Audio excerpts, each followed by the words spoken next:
శ్రీ సంతోషిమాత అమ్మవారి జన్మదినం సందర్భంగా కాకినాడ భారతమాత సెంటర్లో ఉన్న శ్రీ సంతోషిమాత ఆలయంలో విశేష కార్యక్రమాలను ఘనంగా నిర్వహించారు. మహిళలు అధిక సంఖ్యలో పాల్గొని సామూహిక సౌభాగ్య సుహాసిని, లక్ష కుంకుమార్చన పూజలు అత్యంత భక్తి శ్రద్ధలతో చేశారు. అంతకుముందు గోపూజతో ఉత్సవాలు ప్రారంభించారు.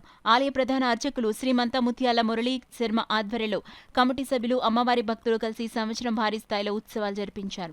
సాయంత్రం వేద పండితుల ఆధ్వర్యంలో శైవాగమ విధానంతో పంచగవ్యం మహాన్యాసపూర్వకంగా హోమాలను కమిటీ సభ్యులు, కుటుంబ సభ్యుల సమేతంగా నిర్వహించారు.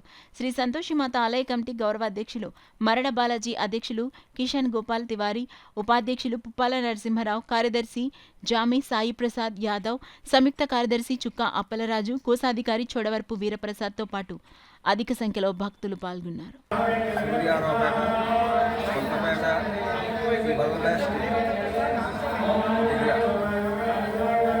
శ్రీ సంతోషమాత అమ్మవారి ఆలయం గత 40 సంవత్సరాలుగా కాకినాడలోనే ఇప్పుడు పాలక మండలి వారు శివగోపాలి గారు ఆధ్వర్యంలో ఈ అమ్మవారికి శ్రావణ మాసం మహాభరత పుణ్యకాలము.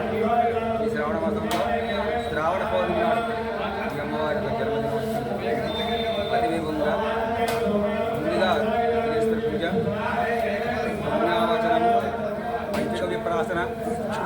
పంచగవ్య ప్రాసన, పుణ్యావచనం, పంచగవ్య ప్రాసన, ఆదిత్యాది నవగ్రహ మండపారాధన మరియు అమ్మవారి ప్రతిష్ఠతో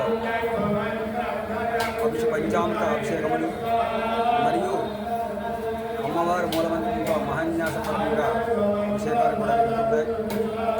మధ్యాహ్నం 2 గంటలకు స్త్రీలచే సామూహిక లక్ష కుంకుమార్చన కార్యక్రమం జరుగుతుంది.